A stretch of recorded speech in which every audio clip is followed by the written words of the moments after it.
I have always been interested in the topic of migration.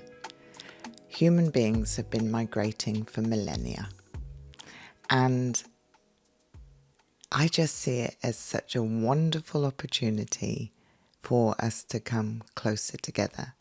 And so I'm curious, what has people move in modern times?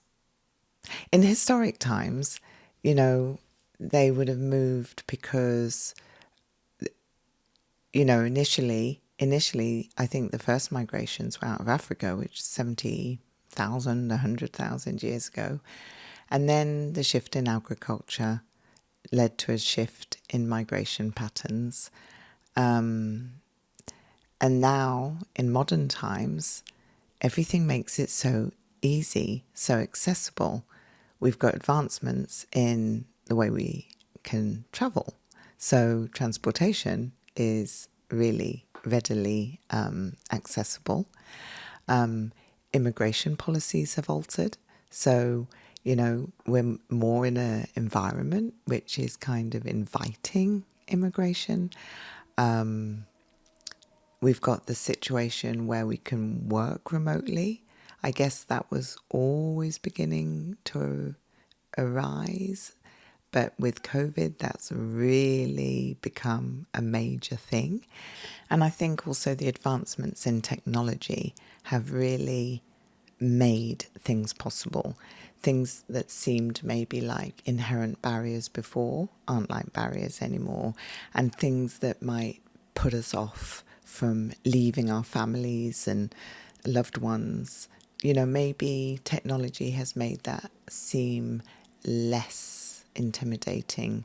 And when you are so far away, like from Australia to Britain, for example, you can still see people. Admittedly, it's through the camera, it's through a lens, but with the changes with social media, all of these things seem to come together to make something more normal. Maybe 40 years ago it wasn't even a thing, and maybe 20 years ago it would still have been like, oh, I don't really want to communicate with people that way. But now everybody's doing it, whether we're down the road or around the corner, never mind in another country. So it just makes it totally an everyday phenomena to be interacting through the way we do. So suddenly then being far away doesn't make that such a barrier that I think it once was. So I find all the things that lead us to be, in the times we're in today, able to move really exciting. From a sense of survival, safety is inherently important, and numerous people, due to the political unrest of their country, persecution, war, violence, there are so many tragically horrendous reasons why people do need to migrate away from their homeland into a safer, more secure environment. And then there's the more kind of the reasons that I would say come from a sense of choice, and maybe inherently also a need, especially economic migration. There are a lot of families who live separately from members of their immediate nuclear family, because economically they're better off in another country where they're earning well and they're providing for their family back home. And this is a lot more prevalent than I think many of us realize. And so that is also a factor. But even from the sense of choice, I think that stems from a sense of need.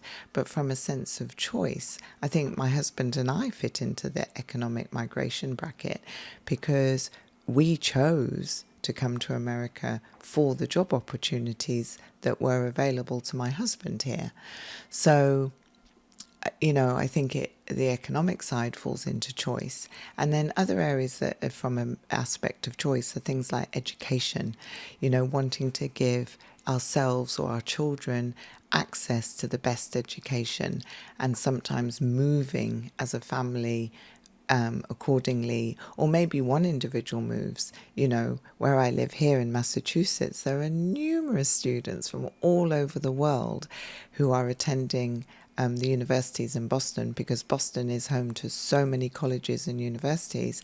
It's absolutely an incredible place for young people to come here to learn, to study and develop. I think another reason why my husband and I moved is lifestyle, like a lifestyle choice, quality of life.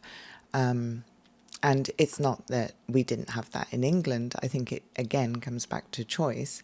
I am fascinated by human beings. I'm fascinated by people. I'm fascinated by how we live. And so moving cities or moving countries affords that opportunity of observation. I think one of my favourite hobbies is people watching. And I've moved across a number of cities within the UK. My primary city that I lived in the UK was London, but I've moved extensively across London. It's not my home city. My home city is Birmingham. And I grew up in something like a handful of different houses. So I'm very used to a sense of flux, constant move at some level. And the things that were permanent, if you like, were family. You know, I was very fortunate to grow up in a very happy family. And yes, there were things that were very distressing that happened, but the family, the nuclear family, remained fully intact. And so other things would change around it, but always constantly around the pivot of family. So I think I'm comfortable with change. I'm comfortable with a change of house, a change of city, a change of location, a change of country. And I think I've got to a stage where I almost thrive off it. I actually look forward to where's the next place going to be. So I find that interesting. So I think lifestyle is a great point for why people move. I think also, just as I said, families split for economic reasons. I think families come to reunite. So I think that's another major reason why people will move countries, to reunite with family members. Maybe they'll go to a country that's not of their own, but because their parents or their children have moved to that country. So that pull, that desire to be with loved ones will take them across the borders to different countries. So I find it completely fascinating that as a human, as one of the phenomena of being human, is that we migrate. I think it's inherent in our being that we discover, that we explore, that we want to find out. So yeah, I wanted to just explore why people move, because I find it fascinating. You know, Richard Attenborough will talk about the migrations of animals, and I'm fascinated about the migration of people. And then to me, there's another thing that's intriguing: where people choose to go and how they choose to move into a country.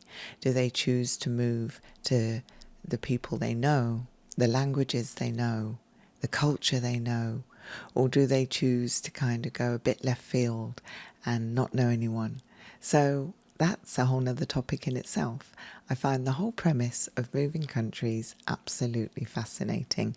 And I thank you for joining me as I explore with you the thoughts that occur to me as to what makes a move to another country such an interesting experience. Thank you for listening. Thank you for joining me. Take care.